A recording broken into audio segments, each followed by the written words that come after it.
सहना भवतु सहनौ भुनक्तु सह वीर्यं करवावहै तेजस्विनावधीतमस्तु मा विद्विषावहै। ॐ शान्ति शान्ति शान्तिः।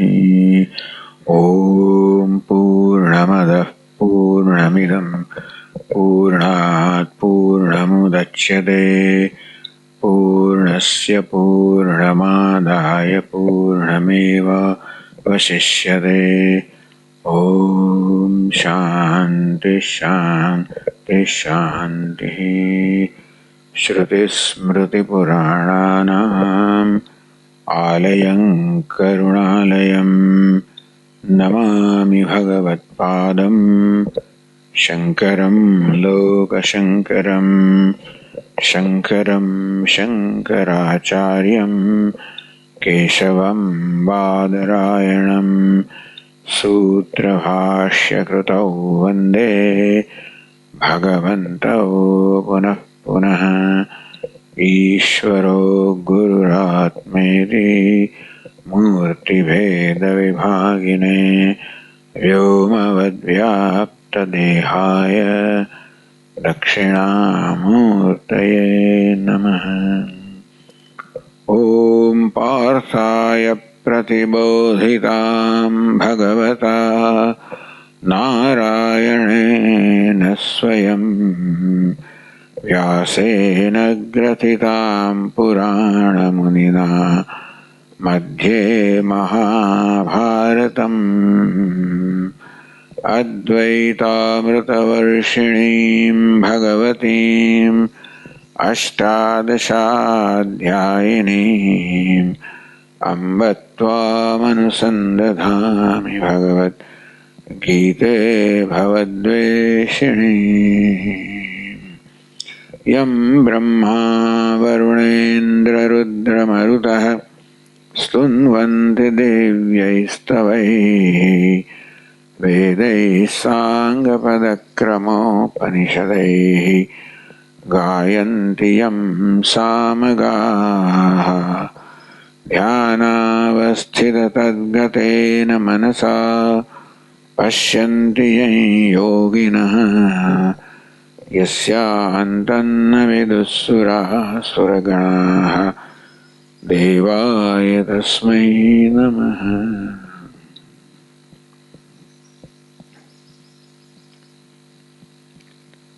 Greetings from Ahmedabad. Here also it is this Sunday, 3rd of May, and I have chosen 10 o'clock in the morning as a time to record this class. Just for me to make me feel that as though I am in the Arsha Vidya Gurukulam. I am sitting in my cottage, ready to come out. I open the door.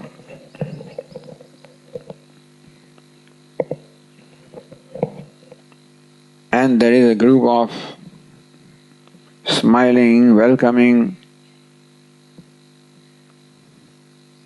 number of students. Someone comes forward and takes the book from my hand. Someone takes the umbrella from my hand. We exchange some greetings and start walking towards the lecture hall.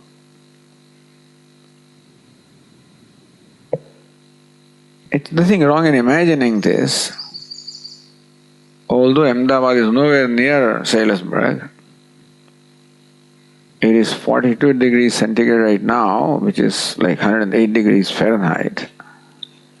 And I'm sure it is more like 54 degrees in Sailasburg. This is how it is generally every year. Here I'm carrying my own books and my own umbrella in my hand from my room. Of Of course, the social distancing does not allow someone to carry my umbrella anyway. So that's where we are.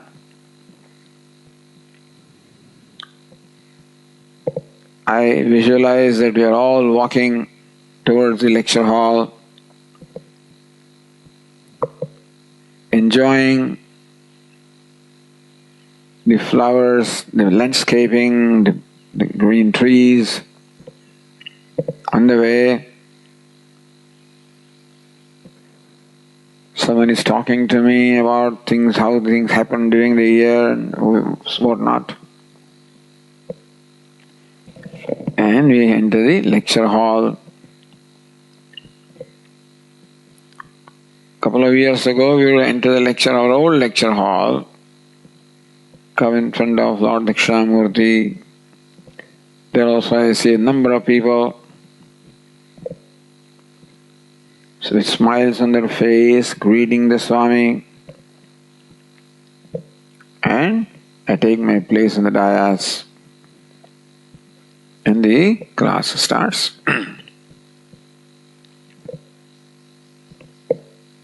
It's amazing what Ishvara does. Through some insignificant thing like a virus, the coronavirus, how it has changed everything completely. It has separated us from the people whom we would like to be with. It's likely also that some of us are stuck with those whom we don't care to be with also. But it is a different world altogether. And they tell us that it will never be the same again. The social distancing norms, etc., will continue for at least the next couple of years until they've invented a vaccine which is produced in large quantity, distributed all over the world. And this COVID-19 is essentially, we are free from that. So I guess we have to be ready for that new way of life. In India, of course, we are further locked down for 2 more weeks. And lockdown here is lockdown, meaning pretty strict. The US also, there is a lockdown. Perhaps not as strict as here. And now I understand that some freedom is given to the people to go to work, to go for shopping. But people are scared. On one hand, I need the income. On the other hand, I do not know whether I should go to work and I might contract this disease. So a very strange situation has been created, which we are going through.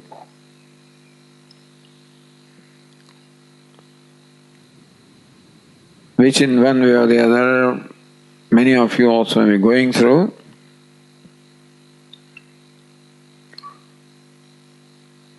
With all these uncertainties, all we can do is to pray. Pray for the well-being of everybody and well-being of our own self. With that said, we can now begin our classes on the Bhagavad Gita. I understand that we are in the 4th chapter of the Gita.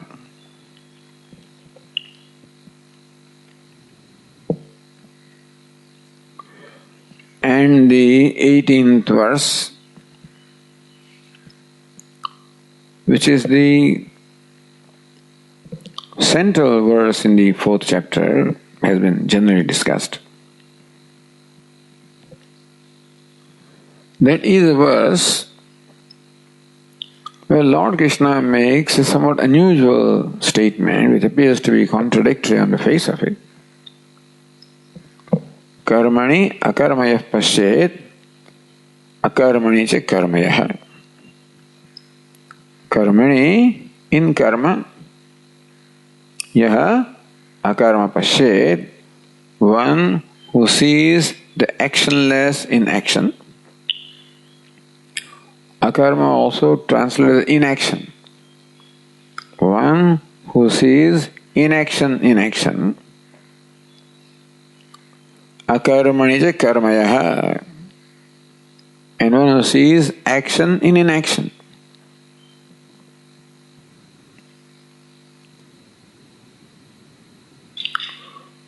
What necessitated Lord Krishna to make a statement like that? Lord Krishna has said to Arjuna, Kuru karmaiva tasmatvam. Tasmat, therefore, here Arjuna, tvam karma kurueva.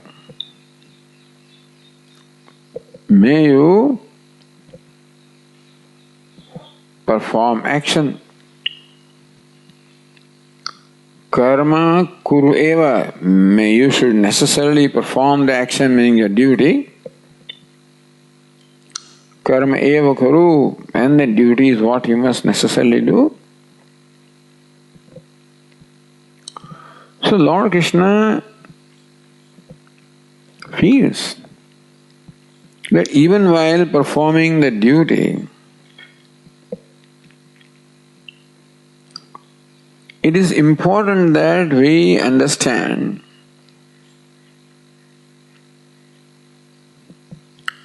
the true nature of karma. Lord Krishna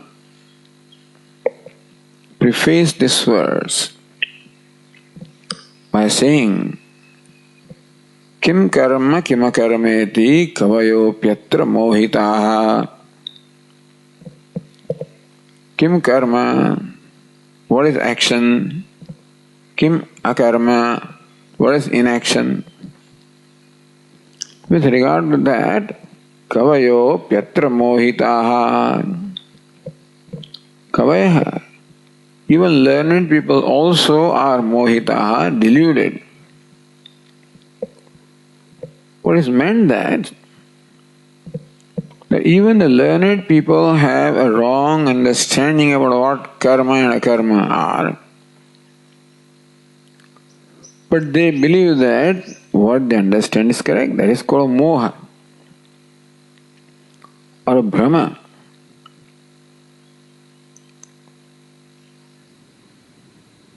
Understanding something as contrary to what it is and believing that our understanding is right, that would be called moha. So learned people also think that they understand what karma or action is and what akarma or inaction is.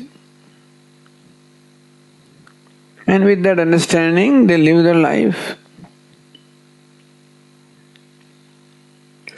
In as much as it is understanding that really is the most important thing in our life.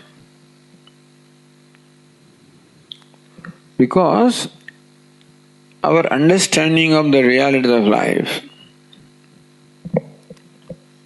is what determines what our goal is, what our values are, what our attitudes are, what our desires are, what our actions are.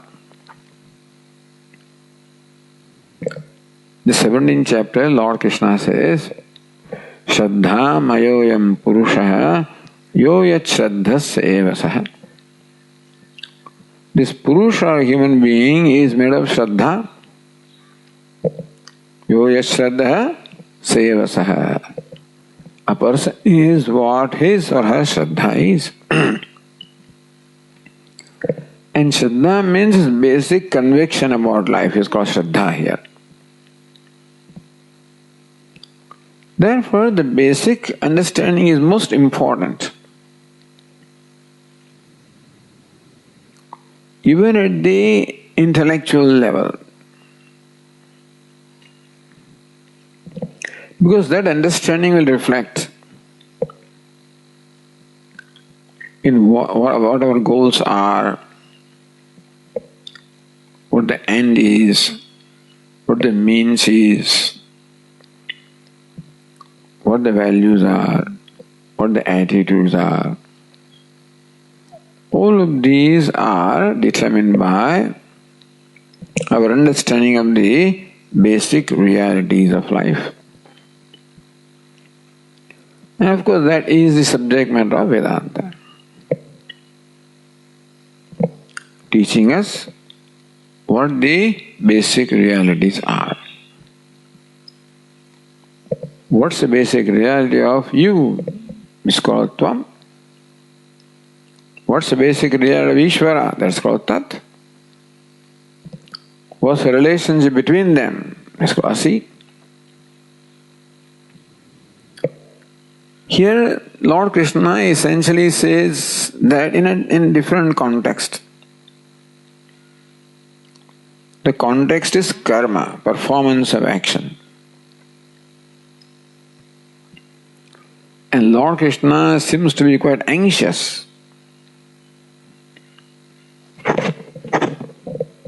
in impressing or making Arjuna understand the importance of karma at this stage of spiritual growth in his life. And therefore many reasons have been given in the second chapter, third chapter, and up to this verse in the fourth chapter also. With the conclusion, Kuru karma eva tasmat tvam. Tasmat tvam karma kuru eva. Therefore, hey Arjuna, may you perform karma means a duty. While doing so, Lord Krishna feels that it is important for Arjuna to understand what the true nature of karma is, so that he would understand what it is to be achieved by performance of karma.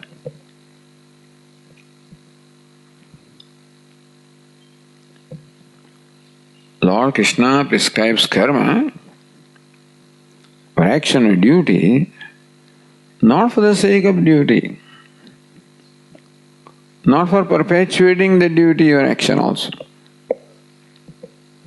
Ultimately, to become free from karma. Meaning, becoming free from the need to perform karma. Karma as just the activities of hands and legs and speech is not a problem for us anyway. It is a compulsion that is behind those activities. I have to perform that action, or I cannot perform that action.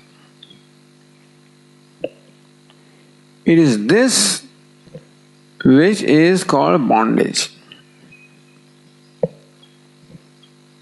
which empowers action,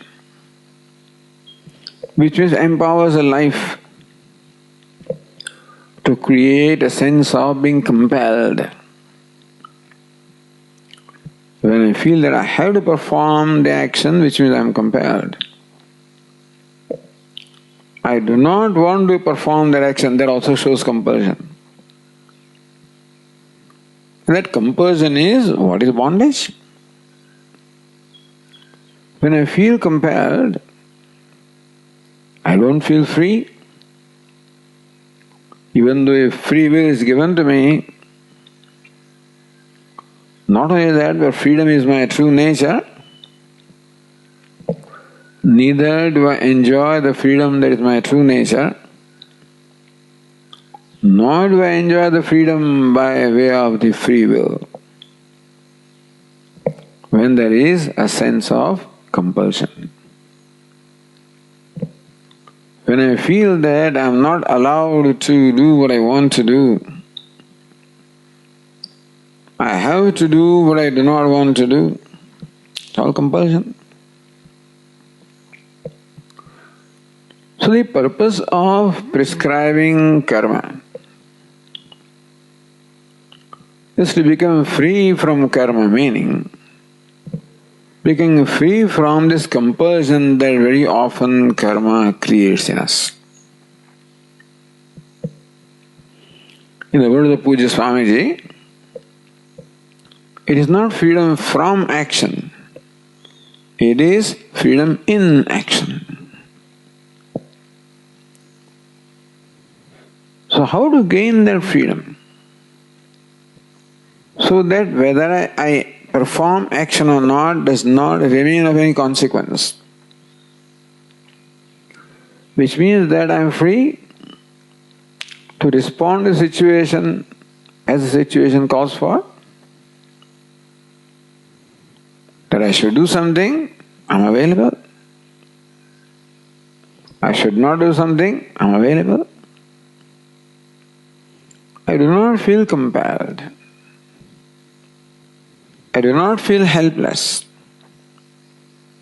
I do not feel bound by any situation occurring before me. So this is one way of describing freedom. The freedom to be what I am, and the freedom to do what needs to be done. We can see how Lord Krishna enjoys that freedom. He remains free to be what he is. At the same time,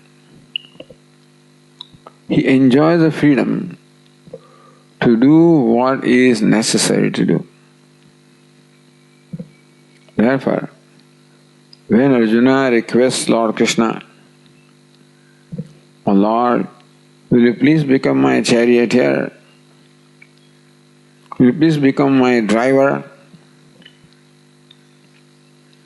Lord has no hesitation at all in making himself available. Even though by status he is the Lord of all the three worlds, but he is freedom even to be a servant. Take care of a chariot, take care of the horses, washing the horses every evening, feeding them, massaging them, relieving their pain and exhaustion. And doing all of that without a sense of compulsion or helplessness. Doing all that joyfully, I assume. So that is the kind of freedom that Lord Krishna wants to teach.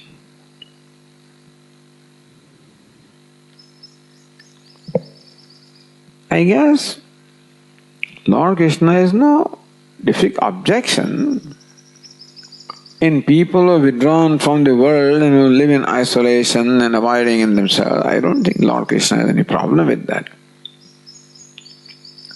But between you and me, I think Lord Krishna prefers people who are useful. That's what he wants. I guess he wants to run the world. So he needs people whom he can trust and who will join his scheme without offering any resistance, who will become a nimitta, true instrument in his hand.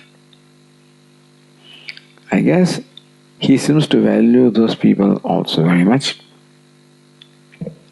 Nimitta matram bhava savyasachin. Therefore, hey Sabyasachi, hey Arjuna, may become nimitta, may become an instrument in my hand. Loka sangramevapi sampashchan kartum arhasi. Hey Arjuna, if you think that you are already liberated, then also karma kartum arhasi. Even then also it is only proper that you should continue to remain active. Loka sangramevapi, because loka, the world, has lots of needs. And ideally, the needs of others can be fulfilled by one who is free from need himself or herself.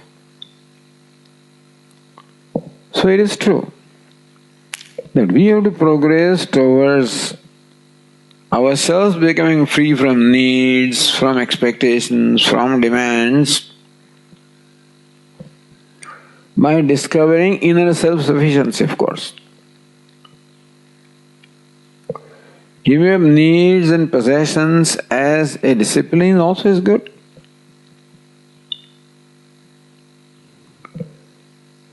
You can say giving up has these two phases. One is giving up by will, because I have discovered a value of becoming free from them. And the second stage is growing out of the need of those things. That now I no more need those things. Why is it so? Because I have discovered for my own self what I thought those things were giving me. So those things I thought were giving me happiness, comfort, security, well-being, which now I have discovered for my own self. Let's go growing out of the need. In which case those things drop off. Then giving up or renunciation no remains a willful action. It's something that takes place. Then when a person is himself or herself become free from all needs and expectations and demands,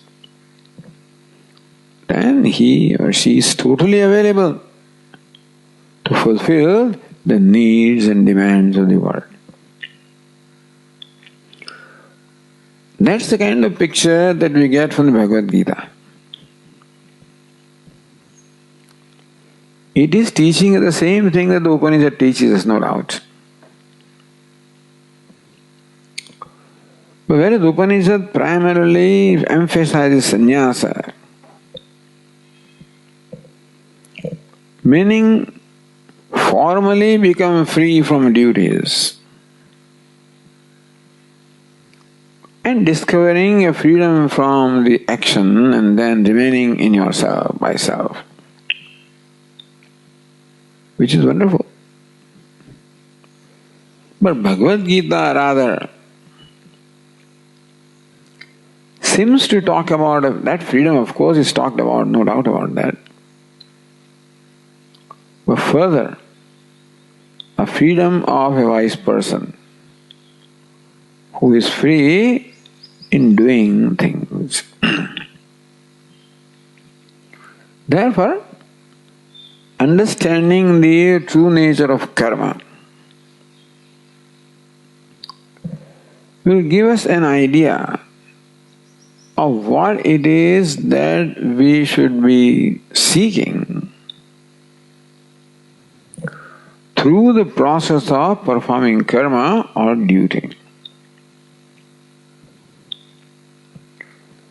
So Lord Krishna does not seem to emphasize inaction as necessarily freedom from activity. But Lord Krishna seems to emphasize inaction as freedom from compulsion. That an action creates in me some kind of a reaction that I don't want to do it or I want to do it. Na dveshte kushalam karma kushale nanu sajjade. Na dveshti akushalam karma. There is no dvesha or aversion for a karma that may be considered akushalam.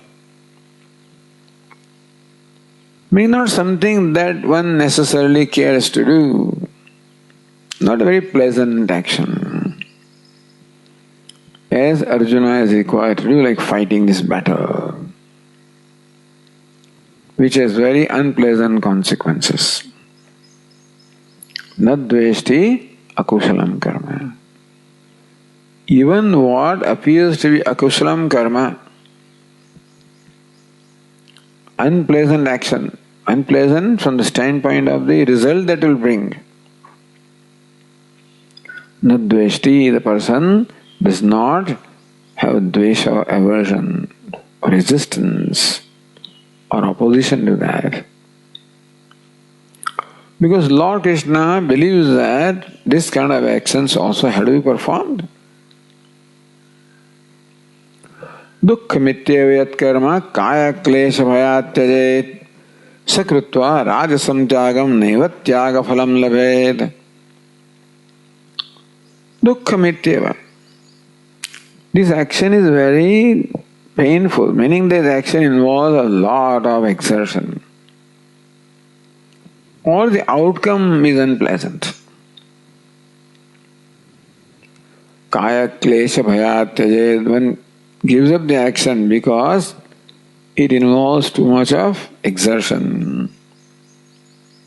Physical exertion, mental exertion. Sakrutva rajasam tyagam, Lord Krishna says, that is the rajasa tyaga. Meaning tyaga or renunciation born of rajas,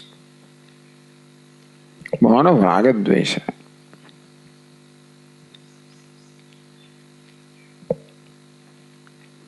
So even when Lord Krishna in the 18th chapter describes sannyasa in the beginning, describes sannyasa or sattvic sannyasa is where one performs what is required to be done without attachment or expectation of the reward. And so, for becoming free from action, or for understanding what is meant by freedom from action, it is necessary to understand what is the true nature of action.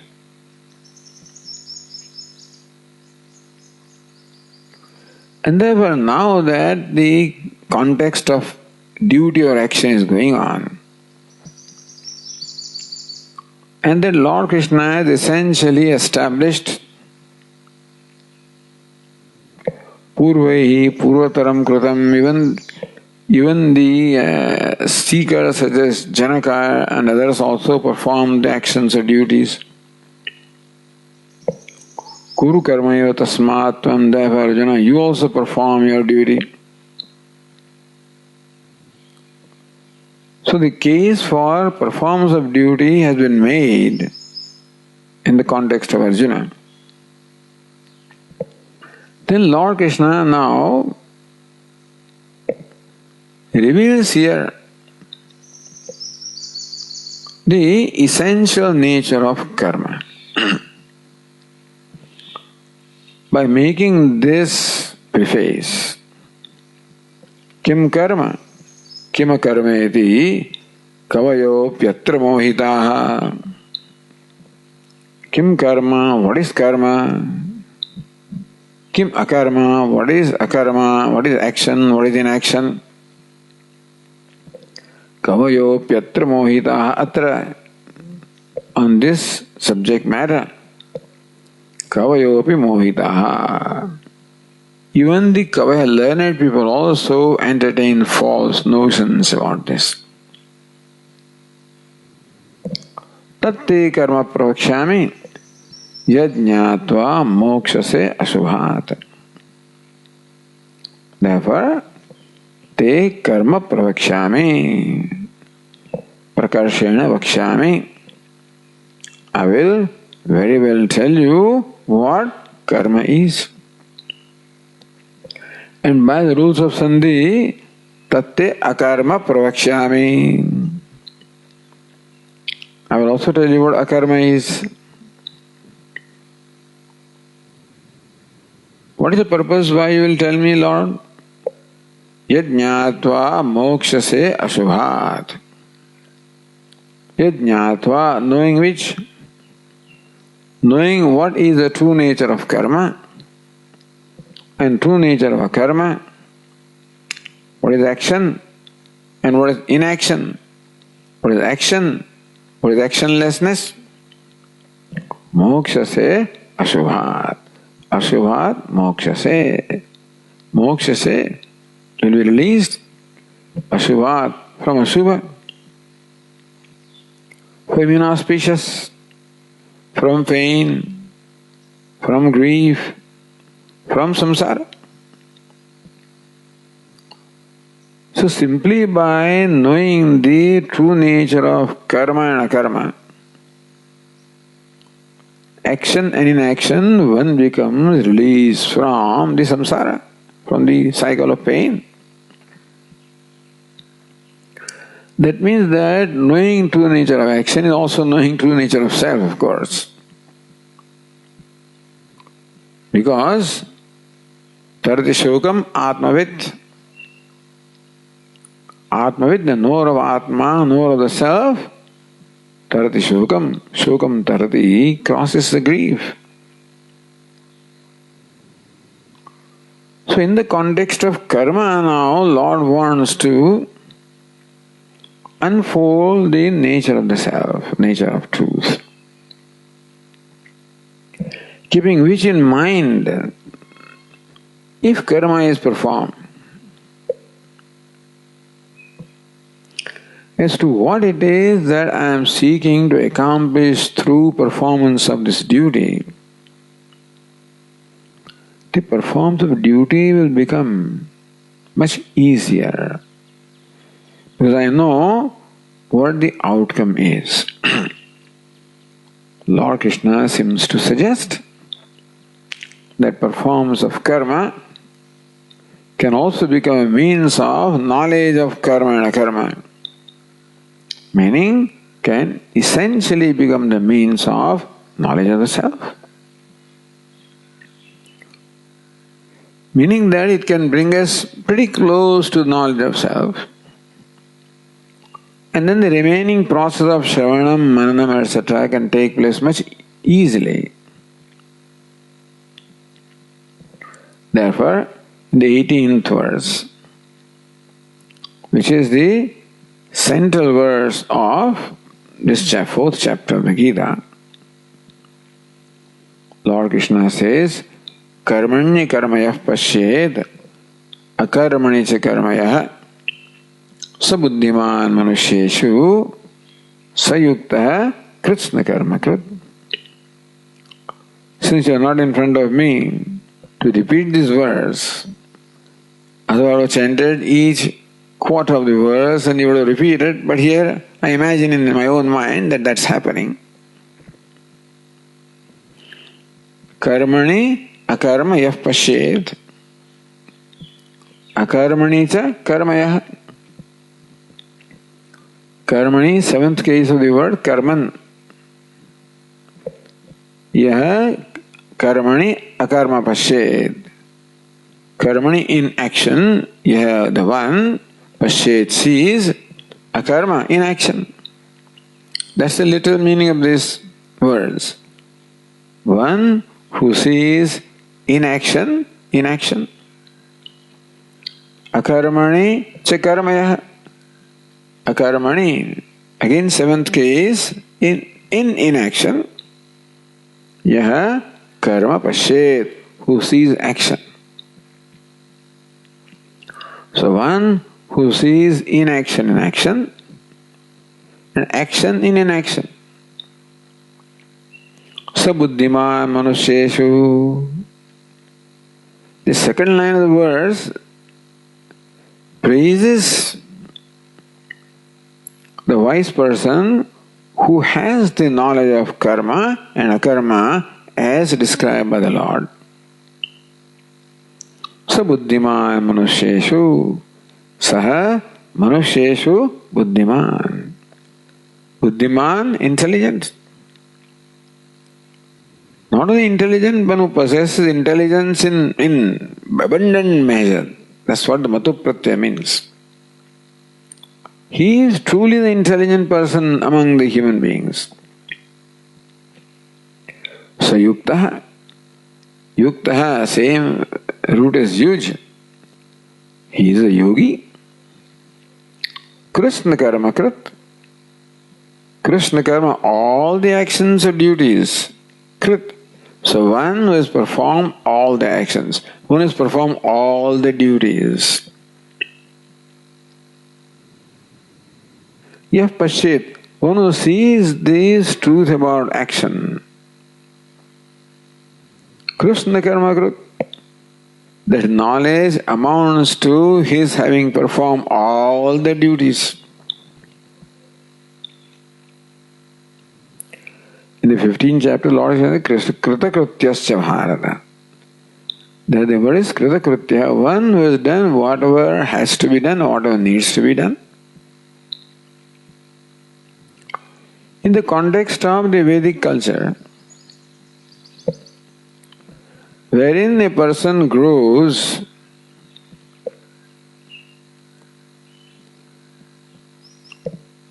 with the orientation of duty. From childhood itself, the idea of duty is ingrained in the person as to what the duties are. Even a child also has duties to perform. Main duty may be studying, and whatever else in terms of complying with the basic rules and structure of the family. And then in the Vedic culture, a person grows with the idea of duty. What is duty? Something that I have to do. That's called duty. Which I am obliged to do. So the idea of duty also brings about the idea of obligation. It's obligatory duty. That I am obliged to do this. Why am I obliged? Because Vedas say that you are indebted. You are receiving the favor from the rest of the universe, and therefore it's only proper for you to return that favor. That you are being favored, helped by the rest of the universe. Recognize this and discover from yourself a sense of gratitude. So when I discover in me a sense of gratitude as to what all is done for me, then there arises from me a response that this is what I should do. Therefore an action performed with the sense of gratitude can be called duty. Even though the word duty seems to imply some kind of a compulsion that I have to do, and duties are taught in the Vedas by the Vidhi Vakya, by the Vakya, the statements which are of the nature of Vidhi, enjoyment, ordering you to do something. And the grammatical use of verbs also is those which imply some kind of an order or compulsion. But ideally, this action called duty should emerge from a sense of gratitude.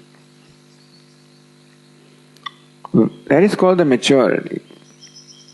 When a person recognizes how fortunate I am to be what I am, where I am, and how I am receiving the unasked flavor from not only whole world but immediately from the structure where I am. We are all in a given setup. And the beneficiary of a setup called the society, a setup called the family, etc. And so Vedas want us to recognize this. And that's how a sense of gratitude would arise in me. And therefore I will be willingly returning the favor. So ideally duty is where you willingly return the favor. But otherwise in a duty, an idea of having to do is involved generally. Generally a person doesn't want to do things. And therefore it is having to do. And so duty does create a sense of compulsion. I have to do. In that sense, duty is also an expression of bondage. So then, kritsna karma krit, a person who has performed all the duties. Nobody can ever perform all the duties, never. What is meant by having performed all the duties is the kind of a sense of compulsion that the duty used to bring about in me that I have to do. I felt guilty when I failed to do what I had to do. One becomes free from all sense of guilt and compulsion. And therefore there does not remain any duty in one's life. When would there be no duty? When I do not feel obliged. When would that be? When I do not receive any favor. When would that be? When I am not in need of any favor. When would that be? When I find myself complete self-sufficient. That I am complete as I am. Atmaniyeva atmana tushtaha. One is satisfied, contented with oneself as oneself is, as one is. Because now this person no more identifies with upadhi. Because nobody can be satisfied with the self as long as one judges oneself based on the upadhi of the body, mind, sense complex. Because under any circumstances that complex will remain limited.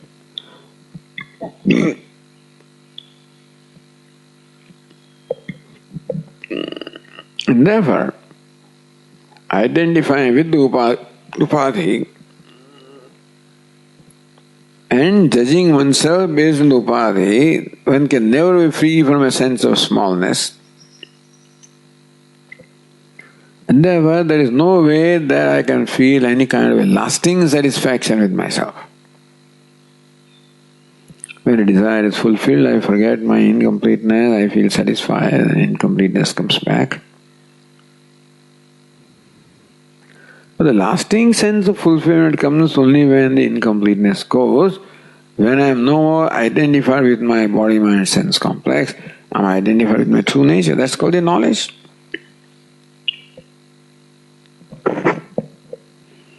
So this is when I am totally satisfied with myself as I am,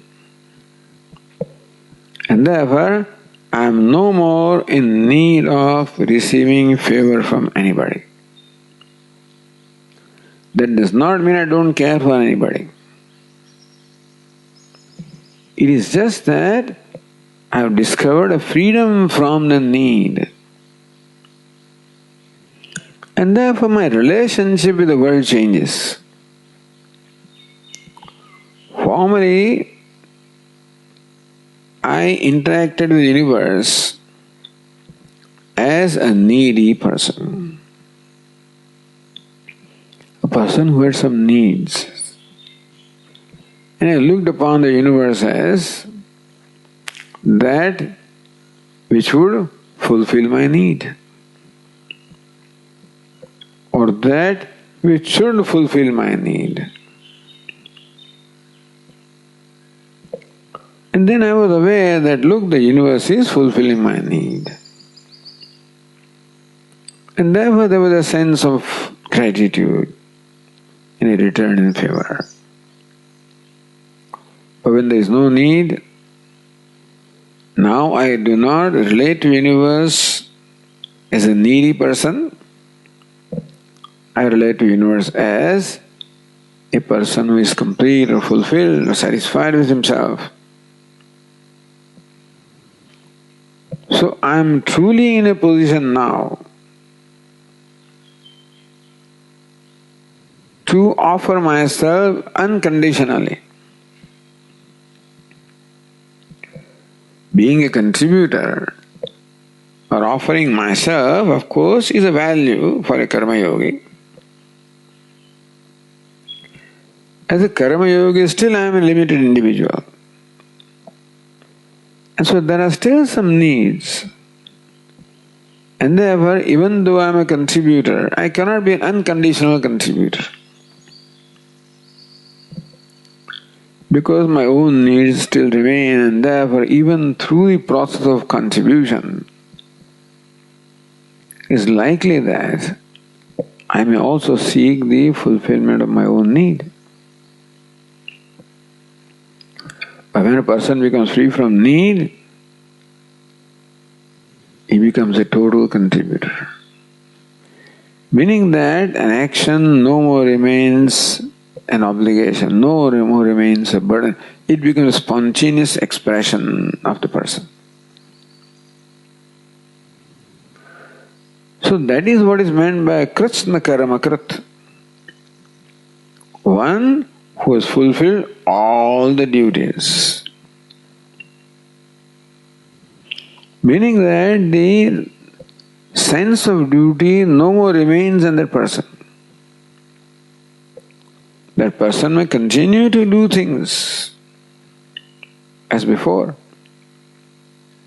But now, there is no sense that I am doing something, obliging somebody. It is a spontaneous action of being useful, being a contributor. Teva krishna karma krit. One who has performed all one's duty can be a person now who does not perform any action also because there is no need. Or a person who continues to perform lots of actions. In the following verses, when Lord Krishna praises this knowledge, as Bhashyakara says, this karma, akarma jnanam stauti. In the following verses, Lord Krishna extols this knowledge of seeing inaction in action and action in inaction, where both these kinds of persons are described. A person who seems to be constantly doing a lot of activities, or a person who does not perform any activities other than sustaining his body. Meaning that the outer form is not of consequence because that is determined by prarabdha. How a wise person will act, will he be a very active person, apparently a great contributor, Or will he withdraw into a cave or something? That is determined by Ishvara more than by the person. When you say prarabdha, means Ishvara decides. Both are equal contributors. A person who is very active is a great contributor. A person who is not active may equally be a great contributor at a different level. Krishna karma kru. But that, as a result of this knowledge, the true nature of karma and akarma, a person discovers total freedom to do what is necessary or not do something. This freedom from karma. Krishna karma kru. He is also a yogi. As the yogi also described in subsequent verses, a yogi is a person who is the master of himself, who has gained complete mastery over all aspects of his personality, his body, sense organs, mind, all of them are in complete harmony. The mastery need not mean that he controls them or restrains them. Restraining them was necessary during the process, of karma yoga, jnana yoga, etc. But ultimately, ideally, yogi is a person who is free from the need of restraining, who enjoys a complete harmony with himself, whose thought, word, deed, all of them in harmony. But that's what we would want ultimately. So yuktaha, this person is yuktaha, he's a yogi. Because there are no conflicts in his mind. There are no demands, no expectations. Therefore, no disappointments. There was no sense of rejection, no sense of hurt, no sense of guilt. One's mind, therefore, is totally free from all sorrow or pain. In which mind, therefore, the freedom or happiness, which is the nature of self, becomes manifest. Sakrishna, he is the yukta, yogi. Sabuddhiman manusheshu, among human beings, saha buddhiman, means intelligent. Buddhiman means one who possesses buddhi, or wisdom in this case. So, he possesses the true wisdom. The purpose of buddhi, the purpose of intelligence that is given to the human being, intellect is given. The ultimate purpose of intellect, as you know, that viveka or discrimination is the unique feature of the human intellect. To discriminate between right and wrong, between dharma and adharma, and ultimately between atma and anatma, self and non-self, between satya and mithya. So that viveka or separation is what buddhi is ultimately designed for. Meaning that the human buddhi or human intellect has this potential. And what we have to do is to cultivate this potential. The karma yoga, the values, attitudes, prayers, worship, all of which are the means of purification of the buddhi or developing a concentration of focus in the buddhi. All of this sharpen this viveka or the ability to discriminate. Drishyate tvagriya buddhya sukshmaya sukshmadarshibhi. The Atma can be seen by sukshmadarshi, those who have cultivated the ability to see subtle things. Sukshmaya agreya buddhya, those who cultivated sukshma buddhi, the subtlety of the buddhi, the ability to see subtle things. Agreya ekagrata, the focus. So as these qualities are cultivated, the ability of the buddhi to discriminate subtler and subtler things also becomes manifest. And ultimately the buddhi gains the capacity to discriminate or separate the self from the non-self. So that is what ultimately the human buddhi can do. Buddhiman, one who possesses that kind of buddhi, where one discriminates between the self and non-self. In the context of this verse, karma and akarma. One who sees akarma in karma, and one who sees karma and akarma, that seeing, that discrimination is the real wisdom. That's the real buddhi. And one who possesses that wisdom, that buddhi, is called buddhiman. Sabuddhiman manusheshu, Lord Krishna says, Saha manusheshu buddhiman. He is really intelligent. He possesses real wisdom among all the human beings. So this is a goal of karma.